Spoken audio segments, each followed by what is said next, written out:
Dans cette quatrième vidéo, nous allons modifier le compte d'un utilisateur. Ici, nous avons tout à l'heure, comme on voit ici, là, les photos par défaut. Nous pouvons modifier la photo par défaut de l'utilisateur ici. L'utilisateur Yankam, prenons une photo par défaut ici.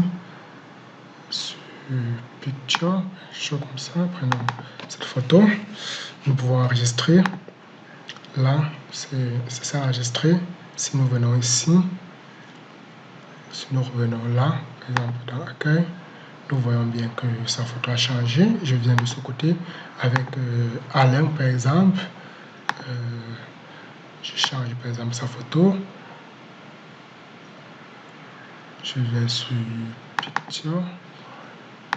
Quelque chose là, enregistrer. Si je reviens ici, par exemple, sur Firefox, je verrai bien que la photo d'Alain a changé. Là, là et là. Bon, nous allons présenter le code du projet. Nous avons utilisé deux approches pour pouvoir accéder à l'API. Nous avons deux projets, l'API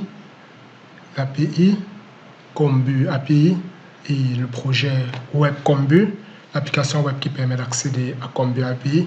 Nous avons créé deux classes, Helper pour accéder au REST.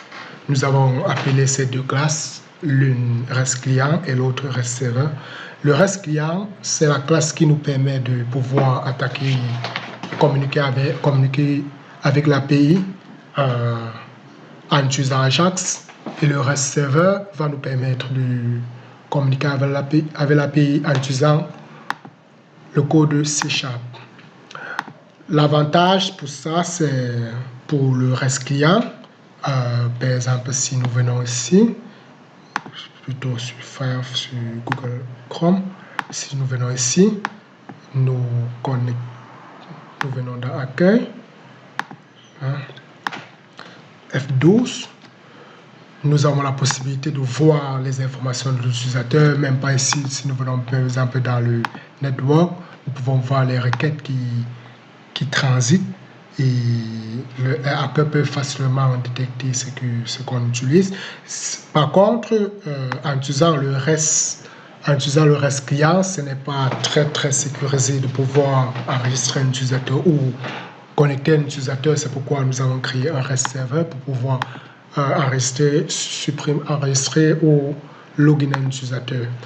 Là, nous avons le code de l'application. Nous avons ici, nous avons utilisé jQuery et Ajax pour pouvoir communiquer avec le client. Nous avons ici trois classes.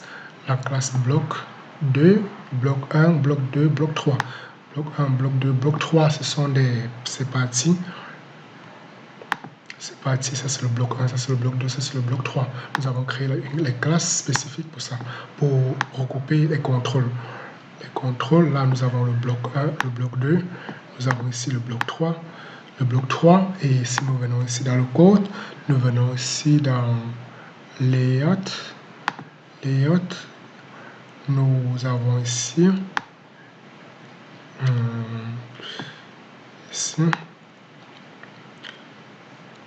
c'est dans Index, pardon.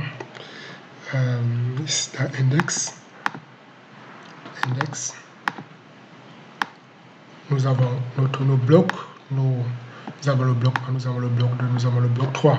Et ces fichiers sont dans le dossier partagé. Bloc 1, bloc 2, bloc 3. Là, nous avons la classe qui nous permet de pouvoir communiquer, de pouvoir interagir avec l'API. Là, nous avons par exemple, c'est bien commenté.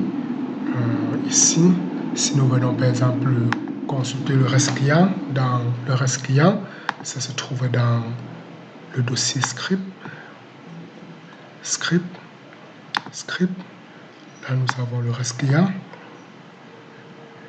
Là, c'est ça ici. Bon, le REST client ici demande l'URL de base. L'URL de base, c'est l'URL de l'API. Ça veut dire que si on avait l'autre API, on pouvait simplement changer l'adresse. Si vous venez ici, vous voyez bien cette adresse-ci. Voici, c'est les mêmes adresses qui sont ici. Ici, nous avons le message d'erreur, son petit run, donc quelque chose ne va pas. Bon, ici, nous avons notre requête put, nous avons la requête post, nous avons la requête get, nous avons la requête delete, nous avons la requête post asynchrone, redirect asynchrone. Bon, ici, cette classe-ci nous permet facilement de réduire le code pour ne pas passer le temps à écrire le code chaque fois, à répéter le code. Nous pouvons directement écrire une classe comme ceci et là, nous utilisons seulement les fonctions pour pouvoir accéder. Ici, nous demandons l'objet en paramètre. Tu passes l'objet, tu passes l'API. L'API, en réalité, c'est un JSON, un objet JSON contenant l'URL et le type. Nous avons ici un callback pour l'erreur, pour écouter l'erreur, et nous avons aussi le callback pour les messages. Quand nous venons donc ici, nous disons s'il y a eu succès, nous appelons la fonction callback, nous passons le data en paramètre. S'il y a eu c'est le succès, c'est l'erreur. En cas d'erreur, nous parlons en paramètre. Et c'est la même chose pour les autres méthodes. C'est juste le verbe HTTP qui change. Get, post, put. Ici, nous avons l'autre fonction spécifique. Cette fonction-ci nous permet de pouvoir manipuler, par exemple, des fichiers. Là, on envoie des fichiers d'une manière asynchrone. D'une manière asynchrone, donc nous avons créé post asynchrone. Post asynchrone, là, les mêmes critères, mais la seule différence, c'est qu'ici, il demande le domaine, il me demande ici le process data. Nous mettons false, le cache, et c'est tout. Là, nous avons le redirect asynchrone. Redirect asynchrone va nous permettre de rediriger, par exemple, un utilisateur sans pouvoir actualiser la page. Nous pouvons changer l'URL de l'utilisateur sans pouvoir changer la page. Nous avons aussi le LOL asynchrone, qui demande le contenant en paramètre et l'élément, et le HTML contenant en paramètre et la vue en paramètre. Donc, ça veut dire que il va venir dans la vue, il va venir charger cette information-ci dans la vue.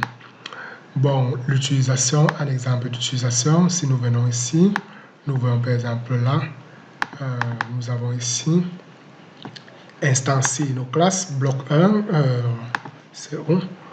Là, nous avons instancié nos classes, bloc 1 égale new class, let, bloc 2, let, ce sont des variables locales, les variables locales, nous utilisons le ES6, c'est-à-dire JavaScript 6, let REST client égale REST client.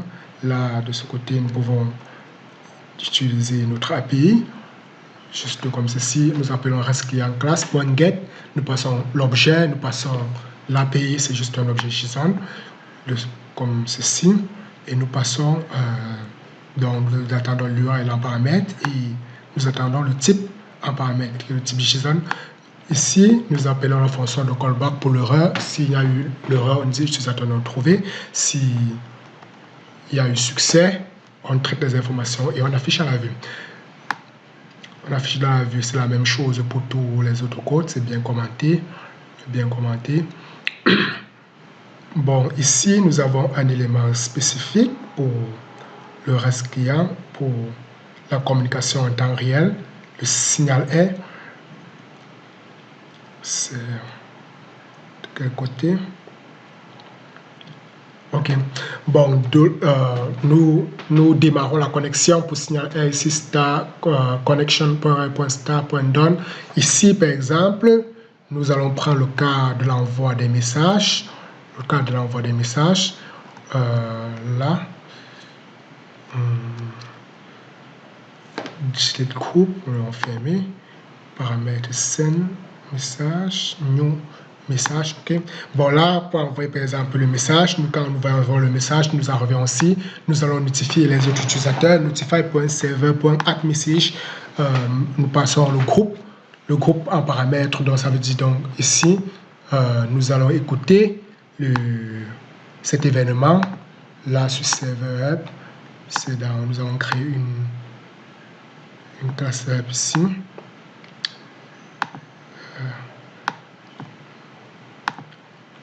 App.